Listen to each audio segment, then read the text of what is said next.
listening to the show, well, those are your own. But just keep in mind that the views, information, or opinions expressed on the Tuddle Daily Podcast are solely those of the individuals involved and do not necessarily represent those of our sponsors. Yeah, it's called free speech, people. Nobody's forcing you to listen. Get ready for your daily dose of Tuddle. Need a mic check. Greatest In the chat room. producer we've ever had, of course. Tuddle in Florida. From the Hobo Fish Camp, it's the Tuddle Daily Podcast. No wonder nobody likes you, Tuddle. Everything's a goddamn debate. Welcome, everybody.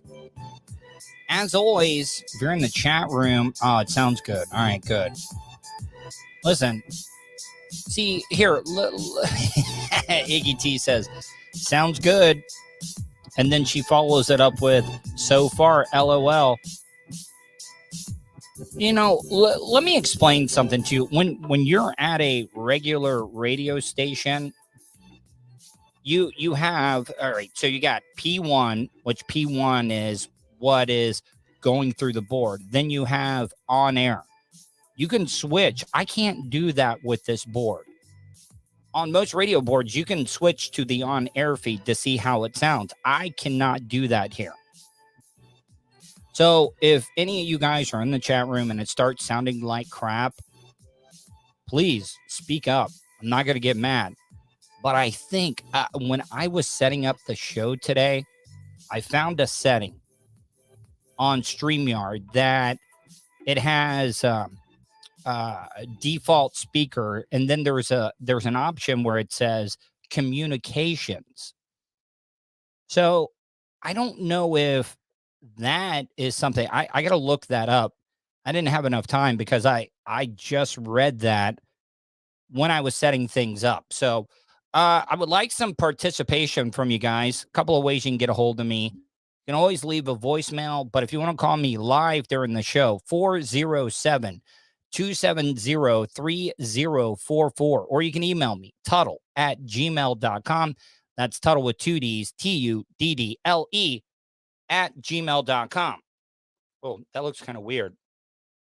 My Dasani water is like invisible. You said, well, I mean, it is clear. Water is clear, so that would make sense. By the way, this Dasani was given to me for free.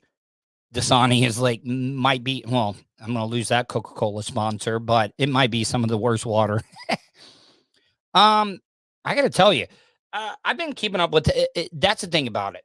I used to think people that wore Apple Watches were like douchey and stuff. Well, with my OCD, ADHD, it's good for me because like I've got to close my rings every single day. And my new thing is I gotta get over 1,200 calories a day. And I went on one of my longest walks today. And I know a lot of people like to walk and run because I do half and half. You got to realize I'm in my 40s. There was an extended period of time that I wasn't working out. And, you know, if you don't use it, you lose it. And that does hold true. And I got to take it easy because, you know, 42-year-old knees don't hold up the way that they used to.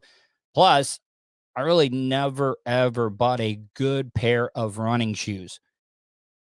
If any of you guys exercise a lot and you do run or walk and stuff, because I always go to like Walmart or Bell's or whatever it is. Here, I'm going to take my shoe off. I just got a brand new pair of shoes. $15 at Bell's. They're RBKs. Now, does RBK mean like Reebok? Is that like a offshoot? Or did I get some jobber Reeboks? Because I almost knocked over my microphone there. But I can definitely tell a difference. But it always takes a little bit of time to break in a pair of shoes. So does a good pair of shoes like really make a difference, especially when you get older and your knees and stuff? Because I had the last pair of shoes that I had, if it rained, oh man, I almost bust my ass because I was like I was running on NASCAR slicks. But the other thing I wanted to talk about, I used to walk and exercise and run and listen to music and stuff. And I wanted to see like what it was like to run and do cardio and stuff without the headphones on. And I can't work out now without with headphones on. I just cannot do it because I really do think that the great thing about being outside and working out and stuff is just enjoying nature, hearing the sounds. Because I do walk through a pretty ritzy area, and it's kind of funny. It's a lot of because they got a really nice sidewalk, they got a great path, they got like all these like little like exercising places that you can stop and do pull-ups and like outside working equipment. And it's nothing but like older milfs that are walking. Now, I mean, some of them not anything to brag about or whatever. But you know me, like I am like, okay, hot MILF, maybe single, and you gotta have money to like live in this neighborhood. And I always stop and I'll say hi or say good morning. There's a lot of people that won't even like they get uncomfortable if you're nice and stuff. When did it become that if you're nice and you say hello, that people just look at you the wrong way? Like, what is this guy? Why is he so nice? Why is he doing this? Well, I do have ulterior motives. Come on, man. I mean, for real. What guy at my age that's single wouldn't like to get a sugar mama or anything like that? Is the show that bad today? I mean, I had about 10 in and then it dropped. I also don't think that StreamYard actually like updates the chat as much. If you're in the chat room, I just want to do a little bit of test there. I don't know if it's just StreamYard, but just check in, say hi, or hell, just give me a little emoji or something and let me know that you're there. But I have talked to some of these older women and stuff, and I'm not like hard or full court pressing or anything, but come on, man. I'd be an idiot. You know how awesome it would be to get an older lady that, you're out there working out. And I do like walk and run with my shirt off and stuff. And I'm not saying like I'm like some Greek Adonis or like I'm in perfect shape or anything. Come on. I mean, these are older women and stuff. And it's kind of funny, guys have a hard time getting rid of like fat and stuff. No, Iggy T, I'm just saying, when you're younger and stuff, you're like, older women, boo. But then, like, when you get around that age, you're like, all right, okay, I see it. And it's kind of gone the other way now. Like, I feel like a complete creep if I even say hello to a woman that's in her 20s or even early 30s. It makes me, I feel creepy when I do it. So it's funny how your likes and stuff kind of evolve as you get older. But I also like I always felt like, and I'm not saying I grew up dirt poor or anything. I grew up in a blue collar, middle class family. I've lived. I don't think I've ever lived. Well, I mean, when I was married, I owned a home. But growing up, I lived in a double wide trailer on 30 acres. We had an in-ground pool. Yeah, go figure. Who would have ever? What up, Mark? Yeah, like Iggy T said, you do need a sugar mama. LOL. I mean, Iggy T, come on now. I mean, I know you're happily married and stuff, but like, if you weren't, would you be in that like sugar mama category? You know what? See, you know what? Strike that question because it's rude to even ask a woman what her age is and stuff. But I mean, Mark says, hey, what up, Mark? Says, hey, buddy. But I do feel out of place when I'm out there walking because I think that they're always like looking down. It's like, oh, look at this white trash. What is he doing in our good neighborhood and stuff? Oh, so you're still in your prime, Iggy. 32. And I'm not saying like 40 is out of your prime and stuff. Come on. 32? Forget about it.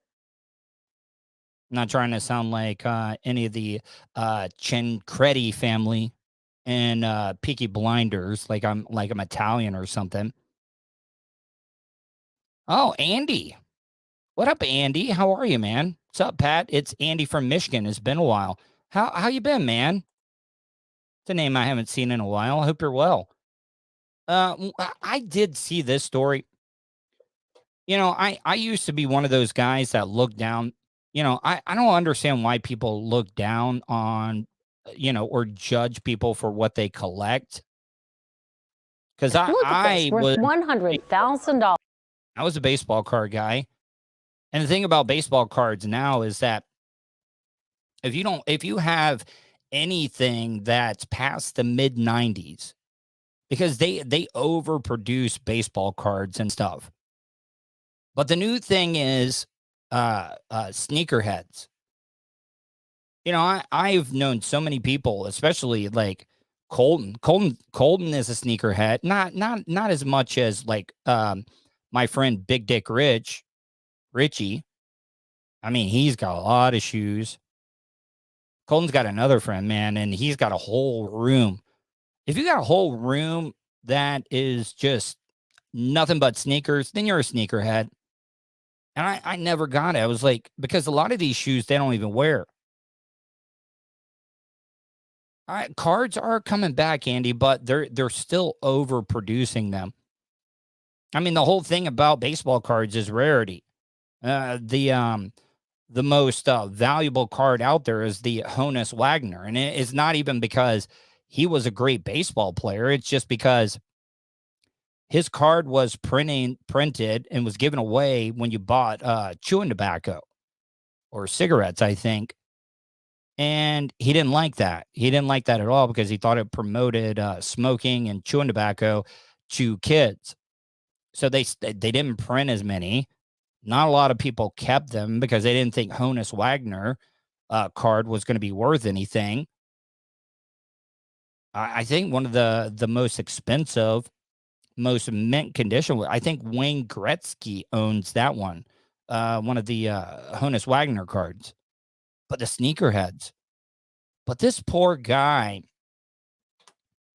he kept his shoes in a storage unit. And I would think that if you got your place in a storage unit, and this was not like a low class storage unit, this was an indoor climate control one, you would think that they would be insured. They would have better security. I know it was caught on security footage, but this guy, he had his $100,000 sneaker collection stolen. A sneaker heist. Look at this, worth $100,000. WCPO 9 News reporter Kendria LaFleur spoke with the owner about this theft and the community that's lifting him up. The owner says more than 300 pairs of sneakers were stolen from his storage unit here in Avondale, and it was captured all on surveillance. Oh, come on. Listen, I've done some pretty hacky things, but isn't the local news just supposed to report the news? And they mentioned security cam footage, and they're using this hacky looking filter where it's got the record and the little battery thing. Come on, man. This right here only shows you that it's not about reporting the news anymore. It's about ratings. What up, Andrew? Andrew says, hey, Tuds. How you doing tonight, Andrew? But yeah, just report the news. Just shows you it's all about ratings now. They don't care about what they report. This video. Oh, man, I was crushed. I mean, I just think like all the hours that it took me to, get the shoes, all the time, all the money put into it. Like, I mean, my entire livelihood. Did you? The name of his sneaker company is Heart and Soul, not SOUL. It's SOLE. But I don't know if I had $100,000 worth of sneakers, would I keep them in a storage unit? Well, welcome, Andrew. I mean, look, that right there, I'm not saying like it gets me sexually excited, but it gets me excited when somebody comes in and says, good, first time catching your show, enjoying it. Man, Andrew, you just made my night. But if you got $100,000 worth of shoes, wouldn't you want them on the premises where you live so you could like shoot somebody? And the thing is, Iggy makes a comment and says, that's crazy. I've spent a stupid amount on sneakers too sometimes. And the crazy thing is, Iggy, this guy probably has never worn any of that $100,000 that was stolen from him. But shouldn't the storage company be responsible for this? Because bet your ass, if you are late on a payment, they will auction that shit off immediately. There we go. Now it's a party. Fish on Jay is in. My buddy Fish on Jay, my fishing buddy, says, yo. How are you, Fish on Jay? Hopefully Monday treated you well. Hopefully the roads were not that crazy out there. But back to the story, though. This guy has never worn any of these shoes. It's an investment. You know, a lot of people look down on people that do cryptocurrency. And I mean, there is no difference between these tennis shoes and cryptocurrency. I mean, Iggy T, she writes, once again, coming in, some great contributions. Iggy T says, I don't think so. Why would you leave something so valuable in a storage unit? But also at the same time, when you are paying for a storage unit, isn't part of that security? Isn't that a part of that safety? You can't tell me because, I mean, this place looked really, really nice. When I get into the store, you'll be able to see the storage facility. Shouldn't this company that owns the storage insurance, this should all be covered because that's why you have a storage unit, right? I mean, if the building caught on fire, shouldn't the storage unit company like cover that? I mean, I would think that they would have insurance. Where was the security? That's why I also think this was an inside job. Michael Giddens has built a sneaker collection to sell over the past 2 years. His online store is called Heart and Soul Cincy. I mean, look at that. And that's a big ass room too. And he's got it all organized. Have you ever noticed the sneaker heads they got to have OCD because they got the original boxes. And I also think that has a lot to do with the price when you're collecting shoes and stuff, having the box. You know how many times I've watched American Pickers and the price goes way up if you have the original box that they came in? Yes. And look at these are probably all like color coordinated by high tops, low tops, Jumpmans, Yeezys, whatever it may be. This guy knows where every single shoe is. He can tell you where he bought them, and it's the original box and everything. I wouldn't be shocked if he's never, ever taken them out of the box. He kept his sneakers here at Cube Smart Storage, but it was all gone in a matter of minutes.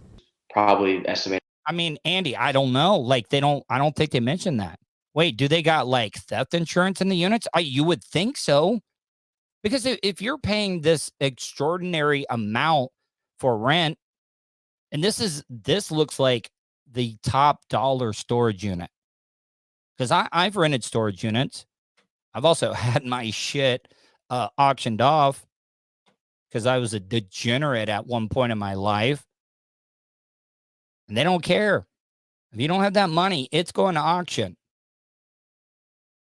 I did save a storage unit one time because I just rolled the dice.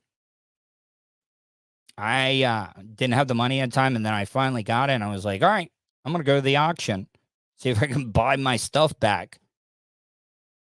And I did. I was able to do it once. Second time around, I wasn't so lucky, and they got me. But they will definitely cut your lock off, sell your stuff if you're a day late and you don't have the exact amount. They're going to sell your stuff, and they can do it. So you're telling me that they don't have insurance? I really think that is a bad situation. That's definitely a bad deal. A value around $100,000. He says he went on vacation March 27th and returned days later to see everything he has worked for gone. Cashed out all my savings. Like, I didn't have insurance. Cube Smart Storage said, I mean, everybody cuts their own deal. To quote the great Bubba the Love Sponge. Yeah, Iggy, though, remember that auction show? It was so good, Storage Wars. Yeah, it was great. But you could tell that. I mean, when you get these reality TV people, it's called Storage Wars. And when you get these reality TV people that are not actors and they got to act, a lot of the stuff is set up. It is so set up. But I still watched it. I was a sucker for it. it could not comment on the break-in. Now he's hoping this video will help capture the thieves.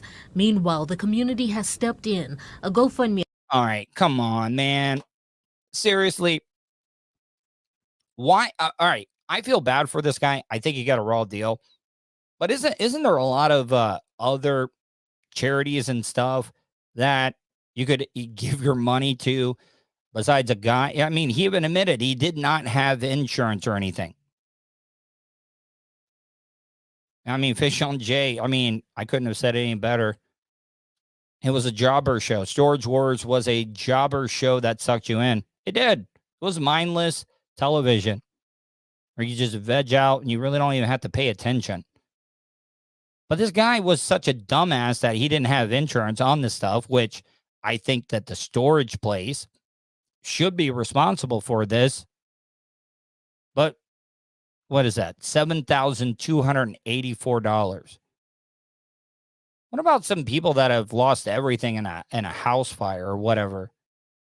Give the money to that, not some guy that collected sneakers that he wasn't smart enough to actually cover his own ass when it came to that. Even though I do think that the storage unit should be should be held responsible for this. At least have security. I mean, these people, I mean, it's well lit. It's also, I would almost guarantee you this is somebody that he knows or it's somebody that works there because they knew that he was on vacation. The account has raised more than $7,000 to help him rebuild. Oh, by the way, speaking of Storage Wars, Mary patted Mary on that show. Oh, my God. I had such a thing for Mary. Ugh. You guys know who I'm talking about, Mary? She was actually on Texas Storage Wars, and then they brought her over to the professional show. The Texas one was even jobber. It was a jobber of a jobber show.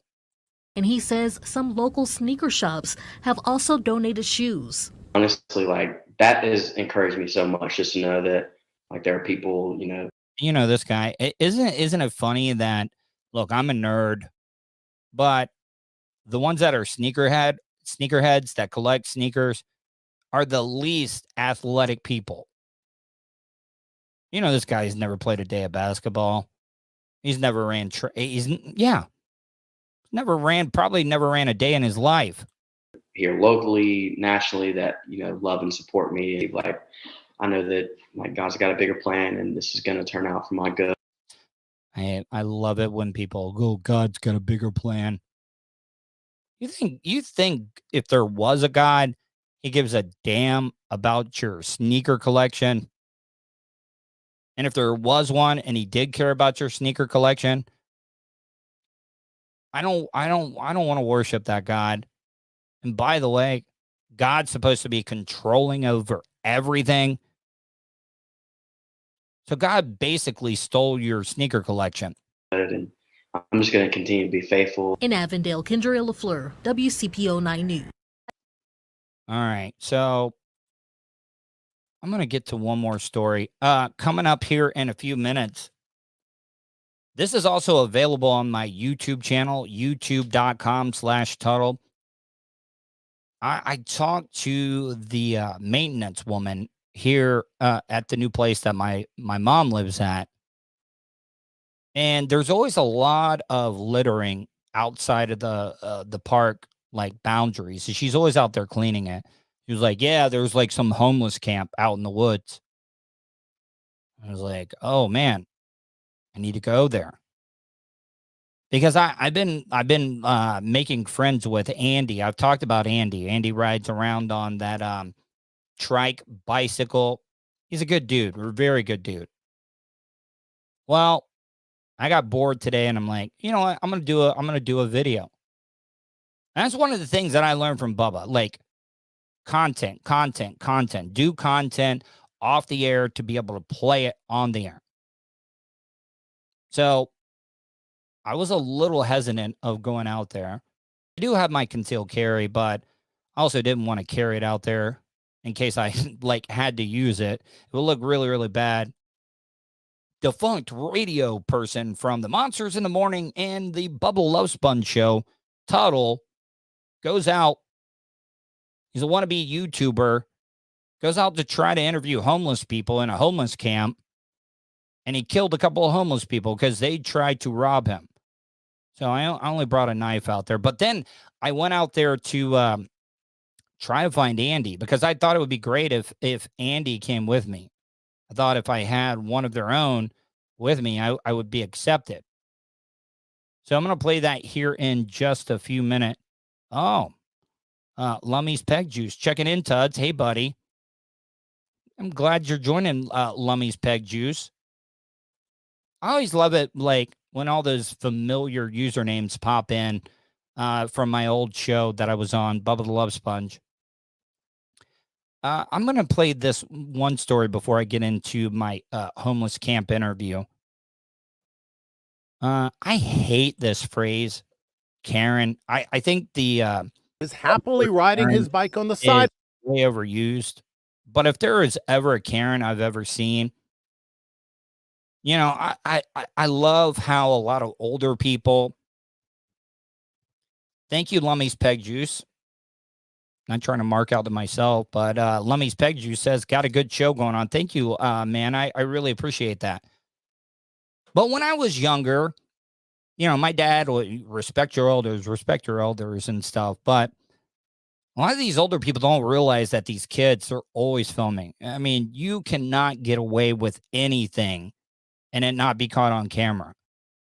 And I wish I would have had all these cameras and stuff. You know how many times that I was just minding my own business and an older person, because I lived in such a small town that everybody knew the parents of all the kids. There were so many times where I was just minding my own business and stuff. And some older person would like get pissed off because we were out having fun and they would lie on you. And your parents would always believe the older people. But now all these kids, they got cameras and stuff. And I think this was Inside Edition. And the story was titled Sidewalk Karen. Like I said, I think the word Karen is just way overused. But if anybody is a Karen, this bitch is. A 12-year-old kid is happily riding his bike on the sidewalk when he's confronted by a neighbor. Need to oil those brakes, man. Did you hear how much they squeaked? Listen to this. A 12-year-old kid is happily riding his bike on the sidewalk when he's confronted by a neighbor. Get the hell off the sidewalk now. Excuse. All right, so come on, lady. You can't. All right. So, well, for one, not supposed to be riding bicycles on a sidewalk. But come on, though. I mean, it's dark out. If there's like not a lot of people on the sidewalk, I have no problem with anybody like riding a bike on the sidewalk. And this kid stopped. This kid stopped way before he even got to the Sidewalk Karen. Excuse me. Get off the sidewalk. Please don't touch me. Why'd you just hit me? Want me to hit you again? What the is wrong with you? All right, so I don't think this kid is in the wrong. And I'm sorry if I'm never going to be a parent, but if this was my kid, and if this bitch would have done this to me, I really think my dad would, and I had it on camera, my dad would have probably, matter of fact, my dad probably would have put my mom on her. Never saw my mom in a fight, but I really do think my mom could have thrown down back in the day. Really, really do. She's furious he's riding on the sidewalk and heads to the young man's front door to speak to his mom, Whitney Gregory. Oh yeah, here. All right. I mean, here, I'll back it up. CNCC chips. Didn't the kid say, let's see what happens? Play it back. All right, let's start from the beginning. Maybe I missed it. A 12-year-old kid is happily riding his bike on the sidewalk when he's confronted by a neighbor. Get the hell off the sidewalk now. Excuse me. Get off the sidewalk. Please don't touch me. Why'd you just hit me? Want me to hit you again? What the is wrong with you? I didn't hear that. And even if he said, see what happens, this Sidewalk Karen had no business putting her hands on the kid. The kid did nothing wrong. He stopped way ahead of time. Fish on J writes, I had someone at Pearson try to sell me meth at a gas station one day. Fish on J, I mean, is that the same gas station? Do they still have a Church's Chicken and a Taco Bell in that gas station? Oh, Musty coming in. What up, Musty? Oh, snap, I made it. I don't think this kid did anything wrong. And this woman had no business putting her hands on this kid. Furious, he's riding on the sidewalk and heads to the young man's front door to speak to his mom, Whitney Gregory. You hit my child? Yes, she did. Oh, man. I've said this on past shows. The last thing you want to do is tell a parent how to raise their kids, especially a black woman. You just don't do it. It's the worst mistake that you could ever make. Listen to what the elderly lady says. He tried to run us down on the sidewalk. I did not. And lied to us. But video from his GoPro. Yeah, so this woman didn't even know because he was wearing one of those camera holders that fits on your chest. The GoPro was like right there in the chest. I'll have to check that out. I mean, I just found this story. If you can post the link in the chat room, please let me know. Camera tells a different story. He stopped his bike well before reaching her. It's a great thing that there's a camera strapped to his chest. Good. Right now. Come on, boy. Just get it on. Let me see. This, she is crazy.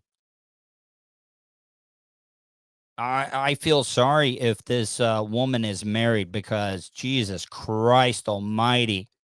Could you imagine being married to this woman? Holy crap. Get away from me. Come on. Get away from me.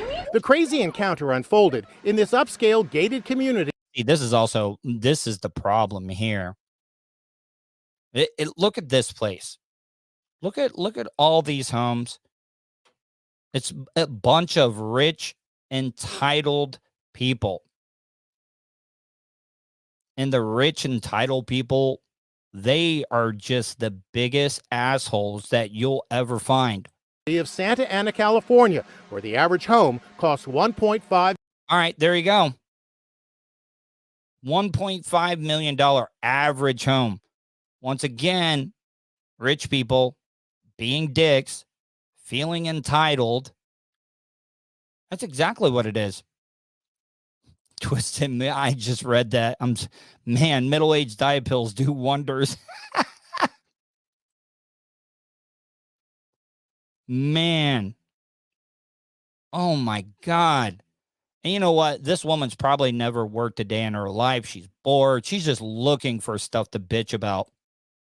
$1 million. You had specifically told Jeffrey. Oh my God. Okay. Now I know why this woman, this Sidewalk Karen, was pissed off. Look at how hot this mom is. Oh my God. Jesus. Need to show a little bit further down, but my God, I would be playing at this kid's house every single day if I was friends with this kid. Jesus Christ. Now I know why this woman was so mad. She probably knew whose kid it was. She's just like, look, his mom's too hot. I'm just going to be a bitch. Please ride on the sidewalk. Tell me why. Yes, as you can see, he still has a scab. Oh, this kid. I mean, he does look like a little punk. But man, his mom is hot. From almost getting hit by a car. He had to stop really fast and flew off of his bike. I mean, that's just called being a kid. You know how many times I was almost hit by cars? You know how many times I've been hurt riding a bicycle? And she's being a little overprotective, but Jesus Christ almighty. And got pretty scraped. I mean, for living in a community like that, you would think she would get the jugs kind of jacked up a little bit there. But I mean, I don't know. That shirt is not very revealing. So I was a little bit paranoid, and I said, Jeffrey, please just stay on the sidewalk. I don't want you out in the street. I would listen to her. My God. You have a camera on. Why in the world would you have a camera? Because I Dodgers fan. I just got it that day, and I was trying to record a cool video of us. Yeah. I bet your friends that got GoPros be filming your mom riding around together. It's not the first run-in the family and others in the neighborhood have had with the woman who's a member of the local homeowners association. After looking at the video, the mom called police, and they charged the 80-year-old neighbor with assault. Oh, listen, you know that the police officers, when they pulled up to the scene and they saw the woman that assaulted the kid, and then they look at this mom, you know, the police officers were like, whatever you want, hot mom. You want me to tase this crazy bitch ass sidewalk Karen? I will. Just whip him out. Was a little disappointed that they didn't take her to jail. I kind of thought You could have gotten her taken to jail if you would have, learned how to work. that, hitting a minor is something that you should probably get arrested for. What does her husband do, by the way? You know, they're not living on the lower end. You know, they said the average is 1.5 million. This dude's probably got like a $3 million or $4 million home. Her name is Susan Garcia, and on social media today, she's being dubbed Sidewalk Karen. She didn't answer when I came to her door. Okay, so this is the other thing. I hate when these reporters do this. I'm loving the comments. You guys are on fire tonight. Fish on Jay writes, when little Johnny is playing Fortnite, sneak a peep when she's in the shower. Yeah, I mean, everybody know. Oh, come on, man. Have it. Let's be honest. We've all had that friend that we hung out with when we were like in our early teens. We hung out with that kid, even though we probably didn't like him because he had a hot mom. We all did that. You know, we all did that. CNC Chips, he writes, Bubba will try to get her on the show. Says he can make anyone a superstar. I mean, he kind of made me a superstar. So, I mean, I see it. And they always not. This woman was not going to talk to you. She's already lawyered up. But they always do this just for a video shot that they can put in their news story. Riding on the sidewalk is illegal in many places. You're not really supposed to ride. Listen, if you ride a bike in Florida, you're a dumbass if you don't sit on or ride on the sidewalk, because it's a lot of tourists, snowbirds. They don't know the roads. They're not paying attention. They're texting. They're doing all that stuff. So yeah, you know, when I was talking about my walk and run, when I'm walking on the sidewalk, I don't walk in the direction of traffic. I only walk walking towards traffic, because guess what?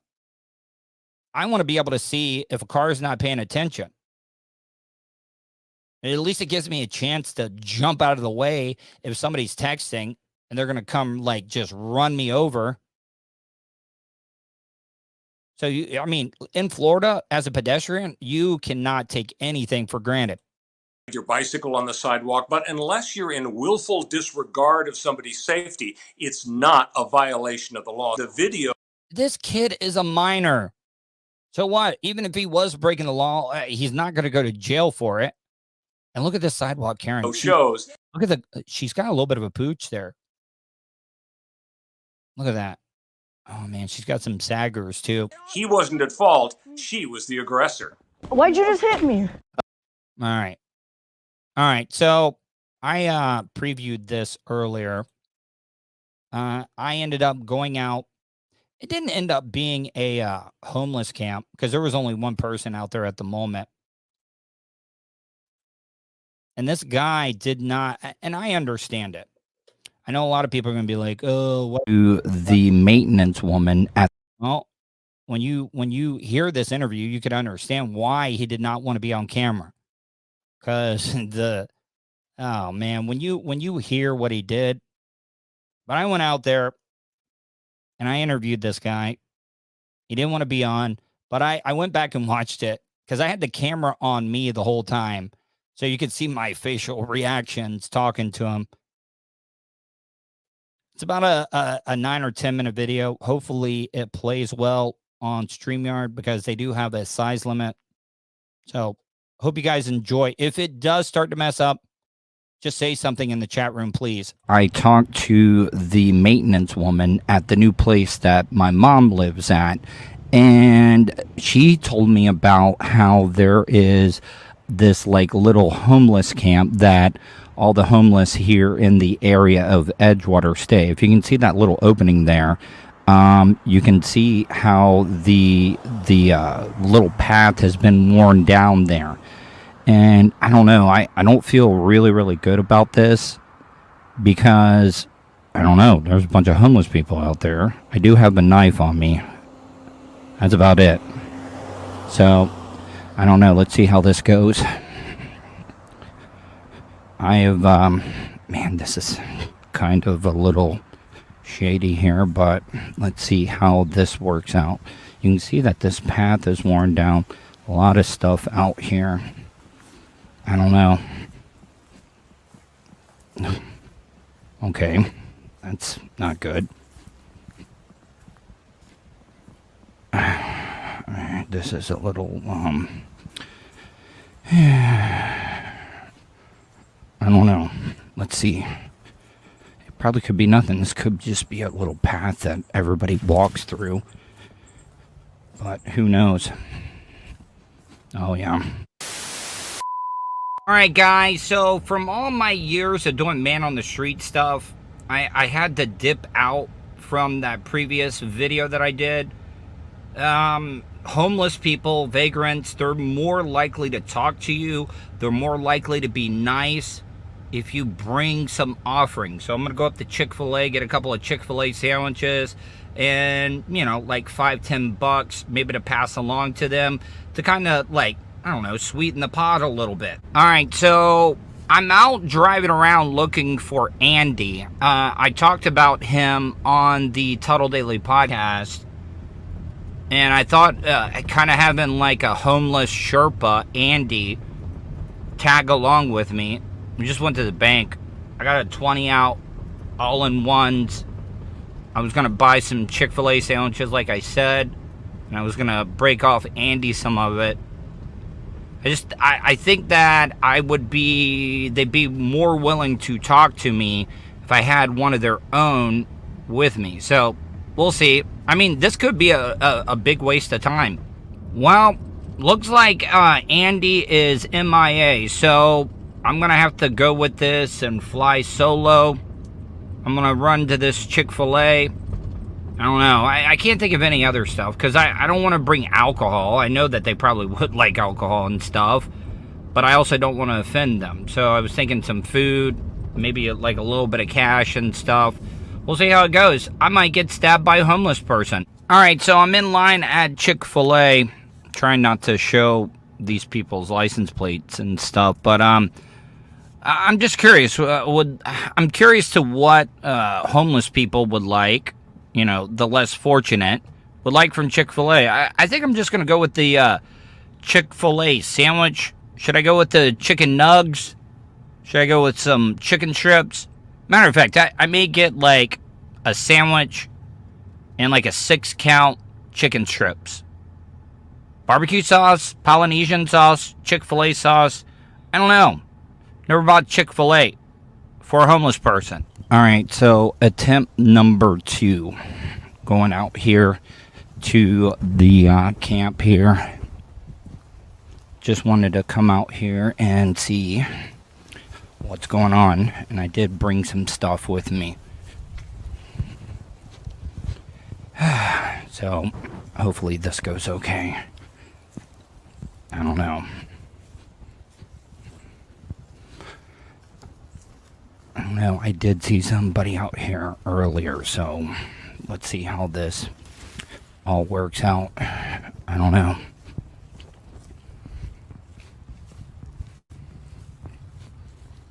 Let's see.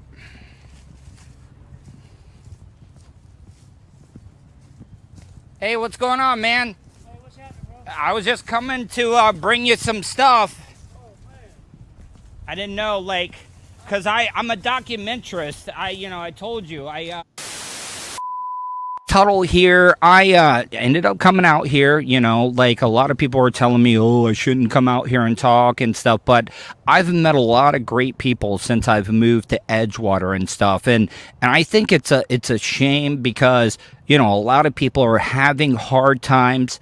I know that I've gone through it. I've gone through a lot of hard times. I ended up in the hospital because I tried to harm myself and stuff.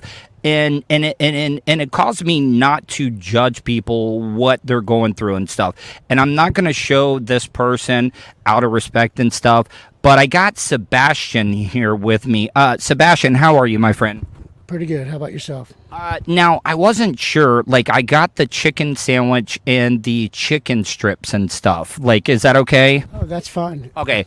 And I threw some baby wipes and some toilet paper. Oh, my mom also made this kick-ass raisin cake. I don't know if you like that as well either. I will eat it. So, Sebastian, tell me a little bit about yourself, a little bit, whatever you want to share and stuff about your life, and how you have gotten to this point. Well, I mean, there's not a whole lot to say. I'm not much different than anybody else. I've fallen on hard times.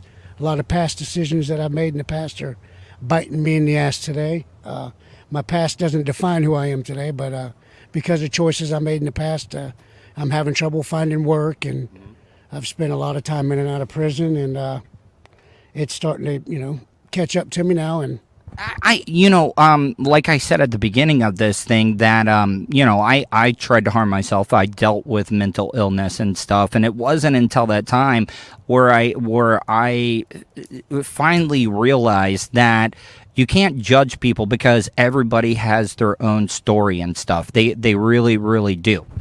Yes, it's hard to, people get a bad stigma. My whole life, I've never been homeless. I've never been in this situation. This is new to me.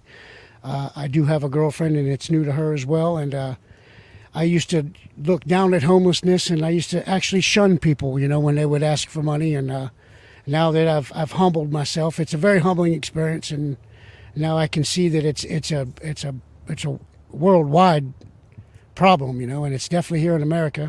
There's a lot of homelessness, and I've come to realize it can happen to anybody. Yeah, a lot of people deal with stuff. People fall on hard times of stuff that happened in their past. You brought up past and stuff like that. Because past shapes who you are, especially when you're younger, when stuff happens to you, trauma. I've dealt with trauma in my life and stuff. May I ask you, and you're going by a pseudonym and stuff, what were you like incarcerated for? Because I was in jail driving on a suspended license. I ended up going, and I told them I was on some psychotropic meds and stuff, and they kept me on a 3-day cycle. It's drug addiction and alcoholism. I've had some battery on Leos and aggravated assaults. I went to prison for all. I mean, you're a pretty rugged dude, by the way. That my mom lives at. Oh, God damn it! I went back. I had to hold on. Really do. Yes, it's hard to. People get a bad stigma. My whole life I've never when they would ask for money. And a lot of you brought up past and stuff like that. All right, so I when he was talking about what he did, I was like, oh boy, oh man, I gotta tell you, this guy was really nice. Do you see all the tattoos? I didn't show his face, but when I walked up before I cut to that like little static thing, you could see all the tattoos and stuff. But when he was like, oh, battery on Leo, and just listen, because past shapes who you are, especially when you're younger, when stuff happens to you, trauma. I've dealt with trauma.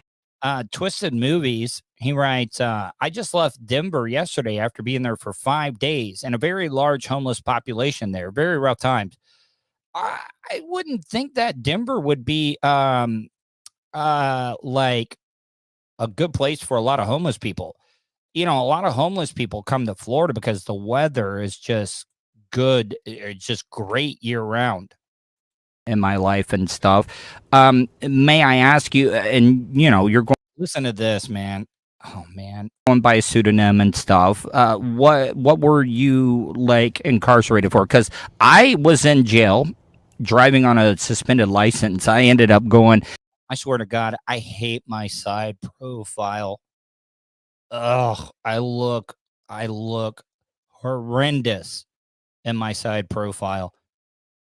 Ugh. And I told them I was on some psychotropic meds and stuff, and they kept me on a 3-day cycle. I think it's because of my big head. That's why I don't like my side profile.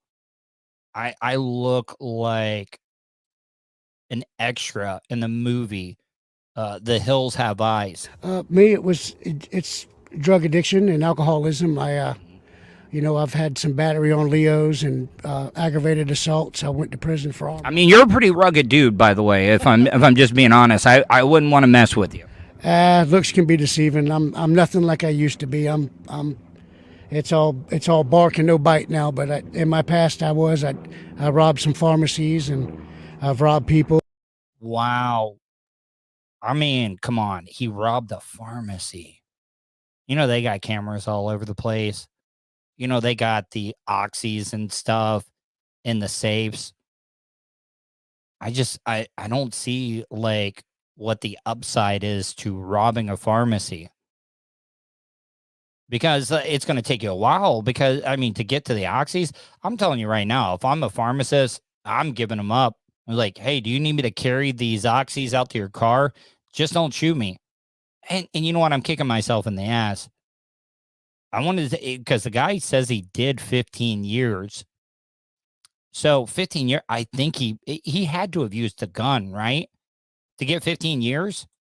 And I've heard a lot of people. And I've done I've been on the oxys before too. Like, never been on the oxys, but rule number 1, when you're doing man on the street stuff, you try to relate to the people that you're interviewing. Because he had his old lady there with him too, and she was the one that I was worried about. Like, was that your deal? I was addicted to Oxycontins back in around 2005, and I robbed a pharmacy and caught 15 years in prison. Oh, all right. So definitely he had to have used a gun, because I know, like, in the state of Florida, at least, when you like rob a place and you use a gun, just using a gun alone is a certain amount of time. If you fire said gun in the process of robbing somebody or a pharmacy like this guy did, it's extra time. I think it's extra time for every bullet you shoot out of that gun. Here in Volusia County? Yes, sir. Yes, sir. Oh, man. All right. Well, listen, man, is there anything you would like to say to people that they understand a little bit more, just being more understanding? When you look into somebody's eyes and you can see their hurt and you see their pain, the people who need it and who don't. And the next time you see somebody on the street that looks like they're having a hard time and afraid to ask, don't be afraid to offer somebody something, because there's a lot of people out there that are hurting. All right, Sebastian, I really appreciate the time. By the way, he does not look like anything like a Sebastian, but I will say, Sebastian, really great dude. Sorry if I interrupted you guys. Oh, thank you very much. Here, let me stop this so you can watch it. Yeah, I told him I would let him watch it before I left. You know what? It's not his real name. You want to know what's really, really sad? A lot of people look down on the homeless. They think that they're just lazy. They don't want to work. And that's not the case. You know what, though? People are so desperate to hire people right now. I think it's getting better.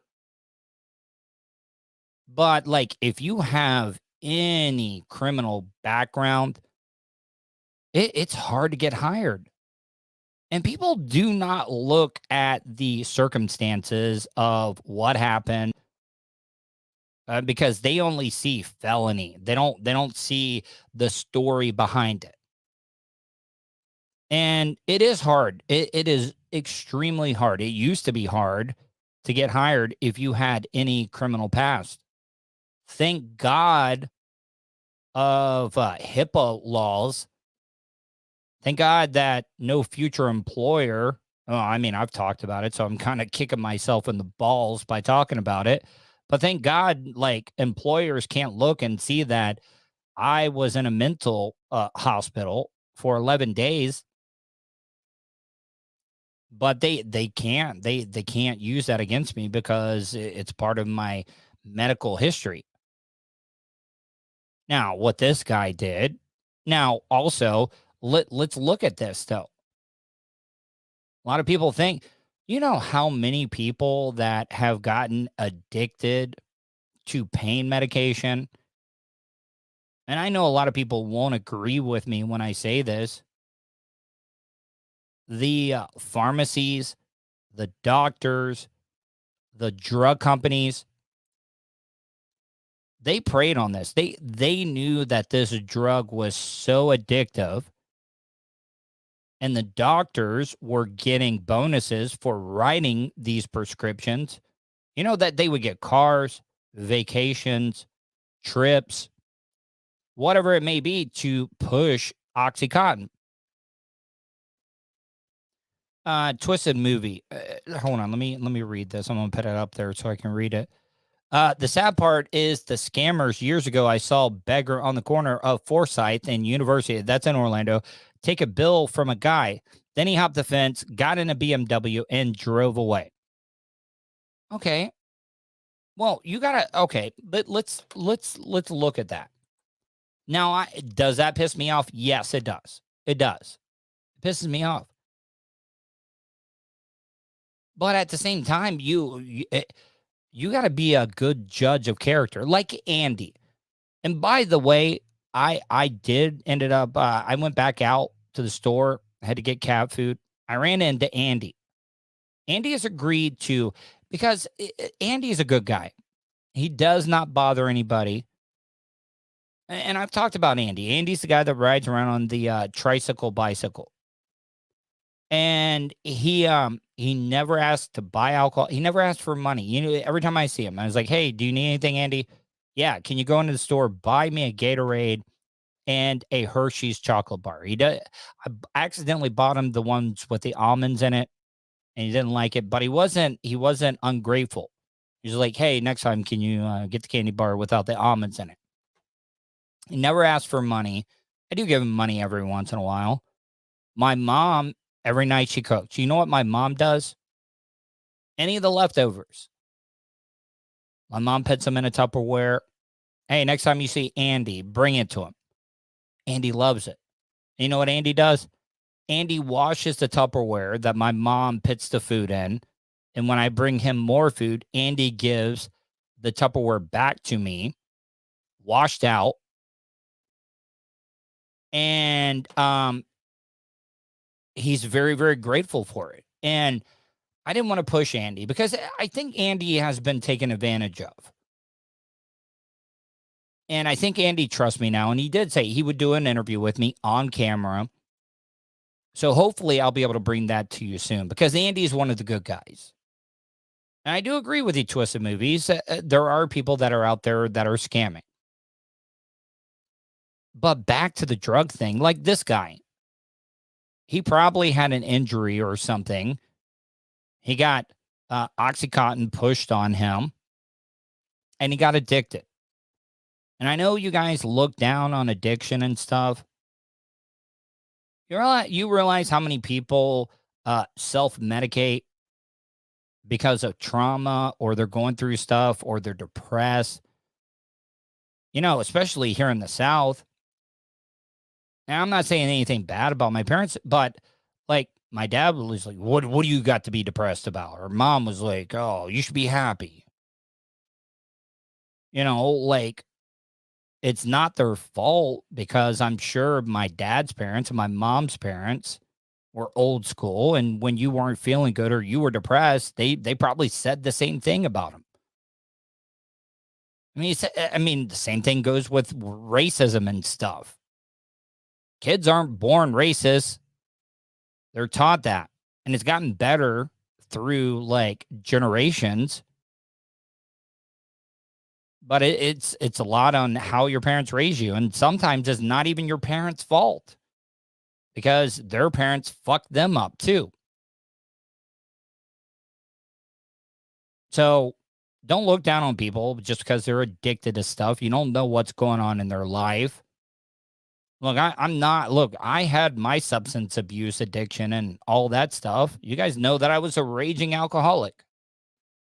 And the funny thing is that when it comes to this pain medication and stuff, if they would make weed legal, I don't think we would have as much opioid addiction that we're having in this country right now. But that's not going to happen, because you want to know why? Big pharmaceutical is putting all the money in the lobbyists. The lobbyists are the ones that are putting all the money in the politicians' pocket. So that's not going to change. Nobody's ever died of overdosing from marijuana. It comes straight from the ground. They don't have to like chemically make it in a lab like they do with all these other drugs. Just legalize it, but they're not going to, because big alcohol, big tobacco, big pharmacy, they're not going to let it happen. They're going to keep pushing it. That's what they're going to do. You know what? CNCC chips. I would never, ever, ever in a million years do that. I've heard about a lot of that stuff that's going on, and it's none of my business. I like Bubba. I think Tyler is a great kid. So please, look, I'm glad that you're checking out the show and everything, but leave me out of it, please. Here, I mean, this right here is a great message from Twisted Movies. I battled alcoholism after my daughter was born, and her mom told me she cheated on me with her husband. Bad times, took years to. Wait a minute. All right, so Twisted Movies, you can't say that with no CNC chips. Listen, I'm not mad at you, buddy. I'm really, really not. I'm just putting it out there because you know how some people can be. So I'm not mad at you, buddy. I'm really, really not. Like, I'm grateful that you're watching the show. So please, hopefully you didn't take it that way. Twisted Movies, though, and please don't be mad at me by asking this. Was the daughter yours? Because, I mean, you said she cheated on you. And I got to ask, I mean, you said it's your daughter, but if she was cheating, did you get a paternity test? I just have to ask. And I hope you're not offended by me asking that. It's just like when you tell me that her mom cheated on you, or maybe it was years after. I don't know. It was just a follow-up question. Hopefully I didn't offend you by asking that. Okay, all right. I mean, Twisted Movie says, oh, yes, everybody asks that. Twisted Movies, how did you, break that cycle? Because alcohol is one of the worst withdrawals out of all the substances that you can be addicted to. You know, like I've been on other things and it's hard, but alcoholism, like there are like two addictions that can really, really kill you. Getting on I think Xanax is a barbiturate or any of those. I heard Xanax and alcohol is one of the worst withdrawals to break. The first 2 weeks of getting off the alcohol was all physical. And then after the 2 weeks, it was all mental. I noticed when I was getting bored and stuff was when I really, really had to have a drink and stuff. And I know it sounds stupid, but that's when I got addicted to Minecraft. And a lot of people like busting my balls about playing Minecraft all the time. But guess what? It kept me busy and I didn't want to drink. It really did help a lot. So if you're trying to quit, once you get after those 2 weeks, just keep yourself busy because when you're bored, you're definitely going to want to drink. I wanted to get into this last story. It's not more about the topic because I've seen a lot of these stories where the parent or grandmother will die and they won't like report the death and they'll still like cash the social security checks and stuff. The reason now, this is a story in the United States of America.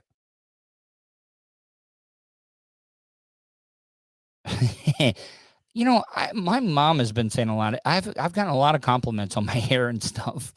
Your hair looks good. Do you use shampoo and conditioner? And then do you put mousse or gel?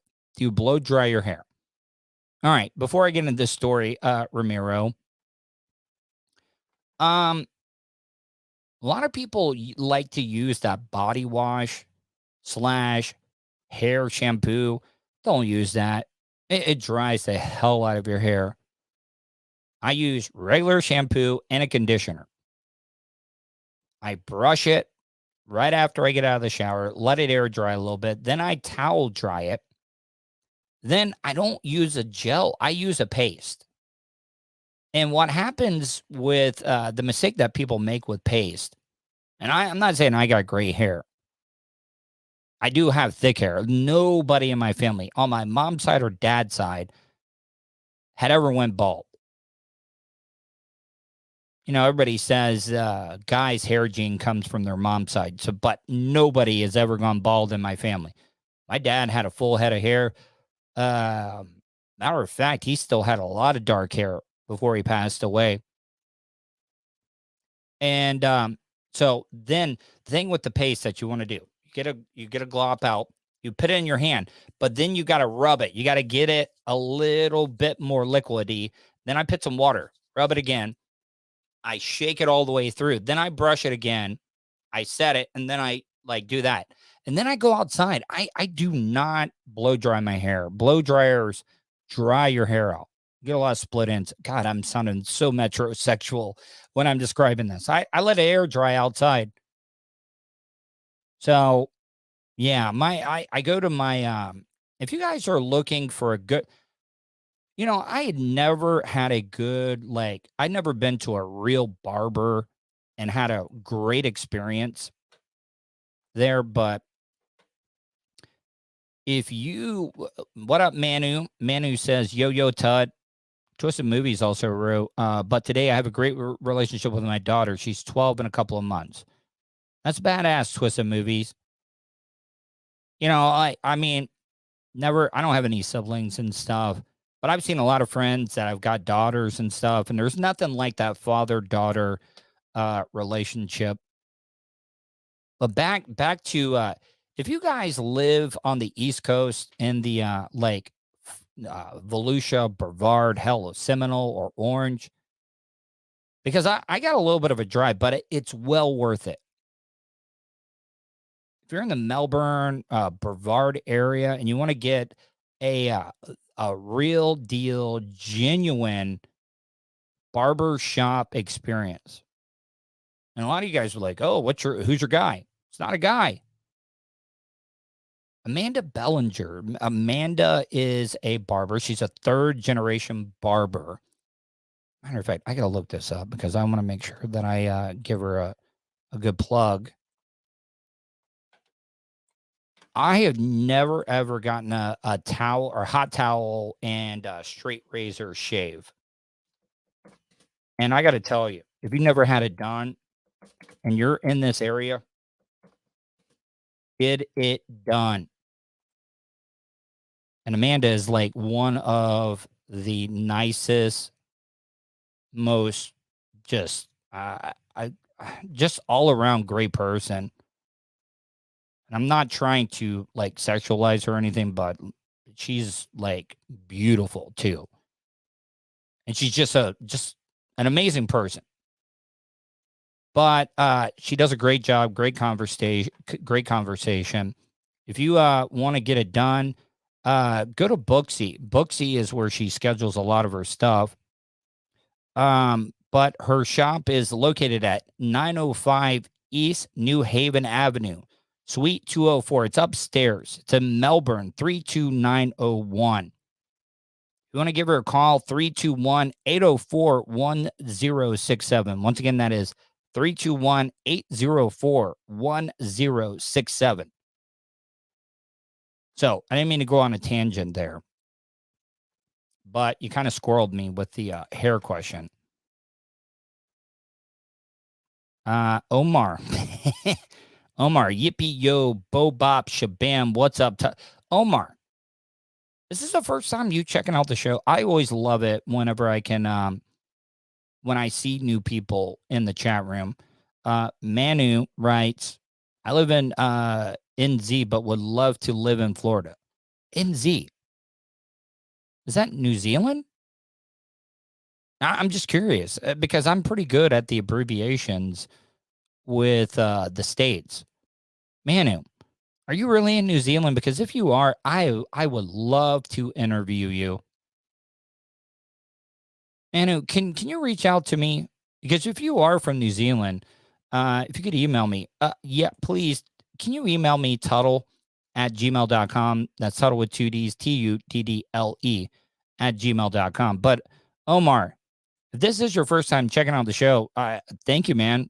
I really appreciate that. But the reason I wanted to play this story, this is in the United States. And this guy, his mother didn't die. I think he actually killed her and was still cashing the Social Security checks. And this is in the United States, but this woman sounds Scottish to me.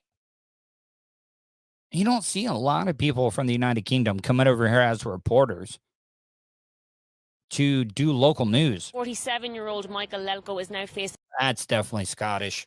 I've been watching a lot of Peaky Blinders. She sounds like one of the chicks that could be in the Billy Boys. In felony charges, his younger brother, 42-year-old John... Definitely Scottish. Lelko is not yet charged, but is in police custody. Now, Michael... I love that accent. Lelko, the older of the two, was charged today with 2 counts of concealment of a death. Both brothers could... Now, look at this guy. What up, Keith? Keith says, yo. Now, if you look at anybody that would like still catch or still be cashing his dead mother's Social Security checks, this guy, look at that beard. This is a guy you would think that, oh, why is Tuddle playing a story about some pedophile trying to solicitate young kids? Boomer. I'm going long today. Boomer 886 says, still alive. Awesome. What's happening, everybody? Yeah, it is. Also potentially face charges of theft of social... I love that accent. Why is local news? I'm telling you right now, if I was a program director of a local news station, I would be like trying to steal people from the United Kingdom to come over here and do the news. Social security benefits cashed out in their mother's name after her death to the tune of an estimated $70,000. Oh, man. I mean, you know what the big story is? Go do. I mean, I would. I look, if I had enough time, I've always said this. But now it's not about the looks anymore. I've been watching a lot of local news lately, and I mean, I'm not trying to be rude or judge people, but I mean, I don't know, like, if their standards have dropped a little bit. Because back in the day, like, when I was in, like, early 2000s, when I was in my 20s and stuff, I was like, "Oh, I got a face for radio. I could never do," because look, my bread and butter, where I've made my name in radio broadcasting, was doing the man on the street stuff. And a lot of these local beat reporters, they don't have the balls. They don't ask follow-up questions. They're scared to get controversial. And I know how to walk that fine line. Like, I'm telling you right now, if WESH Channel 2, WKMG Channel 6, WFTV Channel 9, or WOFL Fox 35 here in Orlando hired me to be a report, I would kill it. I would have some of the most viral, like, you know how I'm doing this podcast and playing local news reports and stuff? Everybody would be playing my stuff because I would ask follow-up questions. You know how many times these local politicians or people, they give you a roundabout question and stuff? And the reporters just take it like, oh, okay. Oh, yeah. Oh, no, I wouldn't play that game. There's no way. I mean, they wouldn't get, look, I know that it was back in 2013 or 2012 when I covered the Casey Anthony trial. Dude, I got professional attorneys that were getting paid the big bucks to cover, to defend Casey Anthony. You know how many I got Cheney Mason 2 times on 2 separate occasions to curse at me because of some of the questions that I was asking on national TV. I was able to get under their skin enough, and I was not trolling them. I was just asking serious questions. Well, maybe not all of them were serious questions. That's the thing about Cheney Mason and Jose Baez when they were covering or defending Casey Anthony and during that trial. At first, they wanted to make that long walk. They were catty corner at the same intersection of the Orange County Courthouse. Now, they could have easily taken a car and went into the garage, never, ever have to face any of the media. But they wanted to be in front of the camera. They just did not want to ask. They didn't want to answer any of the tough questions. Remember the first couple of days, they answered stuff. And then they just stopped.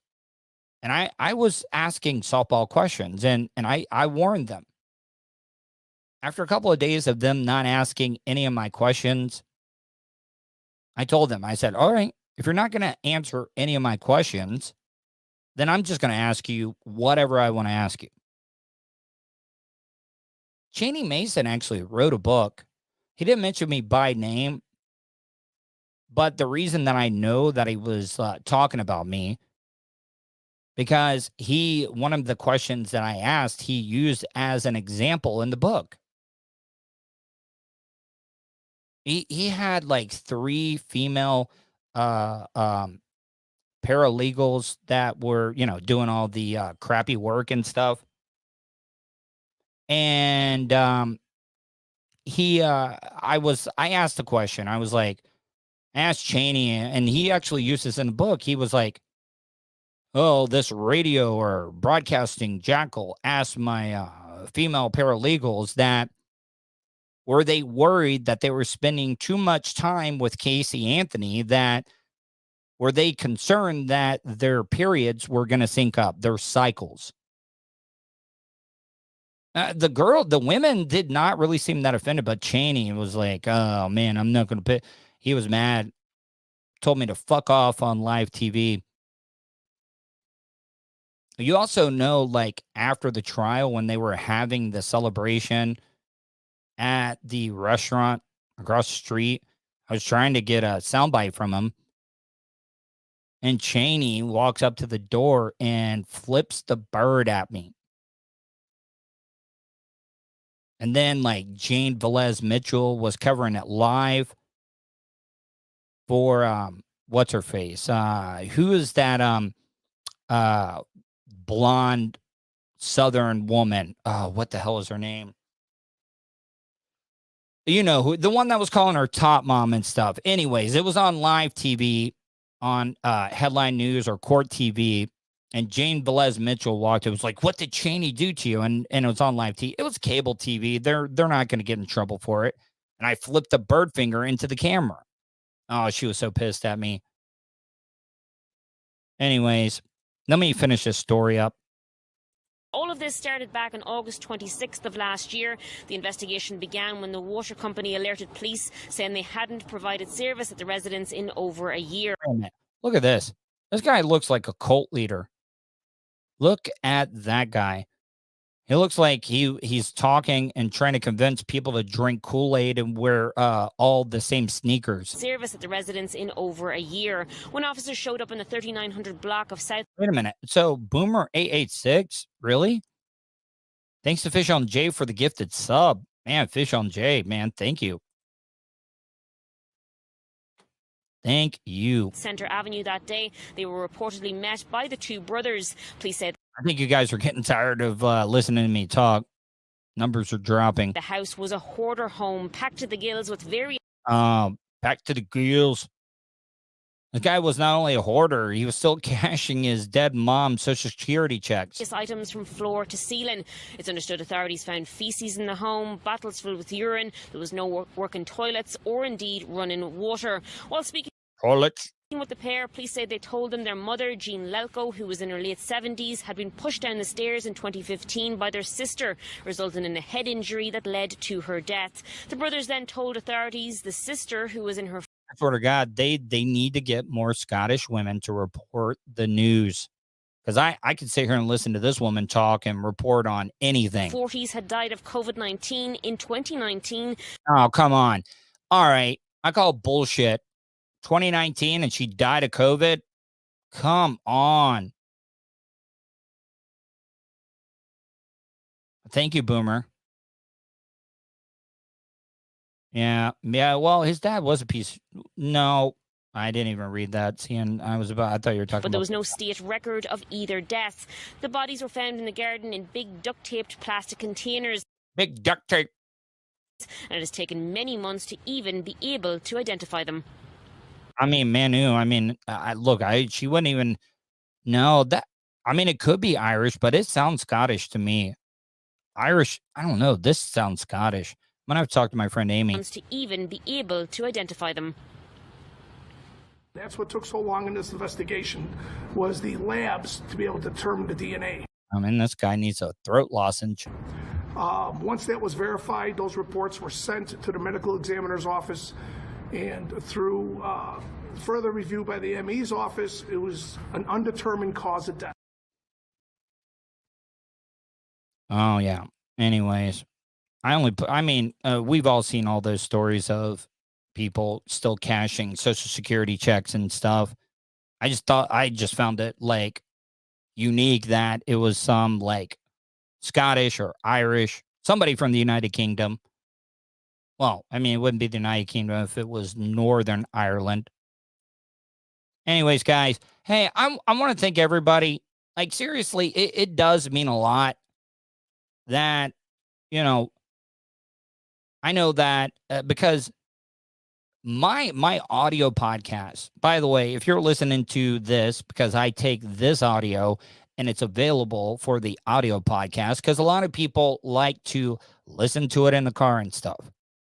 The audio podcast is through the... Hold on, let me check. This is the best week that I've ever had. This is the best week that I've ever had in downloads. And I did check my overall downloads. I mean, I thought it was going to be more, but it's not bad. Like it is a little under 800,000 downloads that I've had since I started the show when it comes to the audio podcast. Like, yesterday I had 1,987 downloads. So I average like in between 1,500 and 2,500 when it comes to the audio. But this is the best week that I've ever had. I'm sitting right now in the past 7 days at 43,961 downloads. And it's been growing. You know, I did the audio podcast for like 2 years. And how many, when I first started the audio podcast, I've been on some pretty big shows, syndicated shows that were the biggest shows in a single market and stuff. And then when I first started the podcast, and when I first started the audio podcast, I was like, you know how discouraging it was, like the first couple of weeks, and I was just getting 80 downloads a day. And then it just started growing and growing because you got to be consistent. That is the key to the game when it comes to creating content online and stuff. You got to be consistent. I didn't do a show Thursday, and Manu,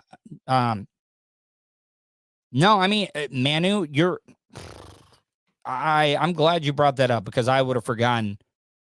Dr. Till and the Legion of Dude, they had a lot to do with it.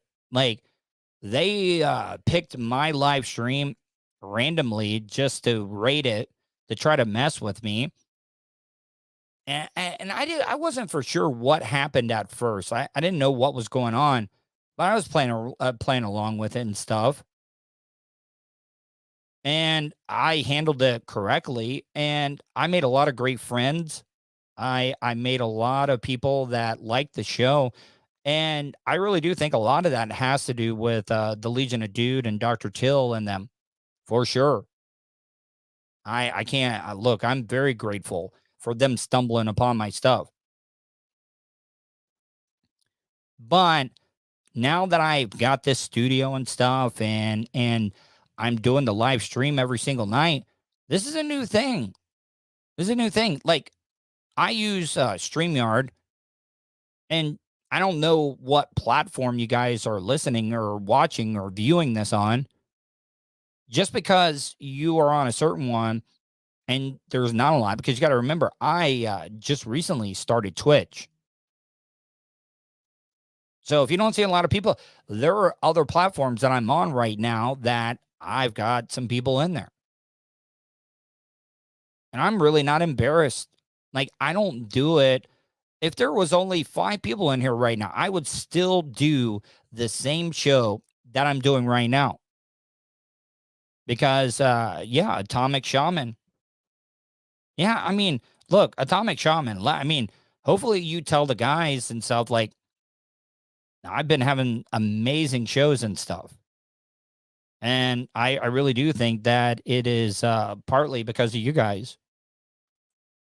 And the funny thing is that if I would have handled that the wrong way when you guys happened to stumble across and wanted to raid my chat room and stuff, it could have gone a different way. But, my radio experience and some of the shows that I've worked on, which have been known just to bust balls and stuff, I'm used to having that. Like, I've never been that guy where, as long as, people are laughing, even if I'm the butt of the joke and stuff, it's still making people laugh. I would love to, Boomer. And, luckily, I've told people this, you guys can help me out financially. You guys can do that. You can super chat me. You can cheer bits. If you guys don't want to do that, you can always go to paypal.me/Tuddle on the radio. But I've also told a lot of you guys that even if you don't want to help me out financially and stuff, that you just telling a friend, family, just one person, let's make it like this pandemic we just went through. You tell one person, then they tell two, and then those two tell four, those four tell eight, and so on and so on and so on. That's just as valuable as you guys like donating anything directly financially wise. So I really haven't had to promote. Back to the audio podcast, I was getting 80 downloads a day right at the beginning. And all the growth that I have is due to the supporters of the content that I'm putting out. That's also why I don't call the people that consume the content that I put out listeners or fans. I'm a big football fan for my United Kingdom listeners, but soccer here for all the American ones. So I call the people that consume my content supporters. Because in soccer and football, the supporters, the people that go to all the matches, they're just as important as the people on the pitch and stuff. I know it may sound corny or hackish to explain it that way, but that's why I call the people that consume my content supporters. I don't call you fans. I don't call you listeners. I'm no better than you guys. We're all on the same level. I'm just here, some dumbass that gets on a microphone and talks, and hopefully people are liking it. Anyways, guys, I'm going to get out of here. Got a lot of stuff I still got to do. I want to thank everybody. If you're listening to the audio podcast, if you want to check out this show live, it is every night at 7 p.m. Go to any of my social media or just go to Tuddle.net. Tuddle.net has all the links for you to know and to be able to find me. Going to get out of here. I want to thank everybody for listening to tonight's show. Hopefully you guys stay safe, and I will talk to you tomorrow.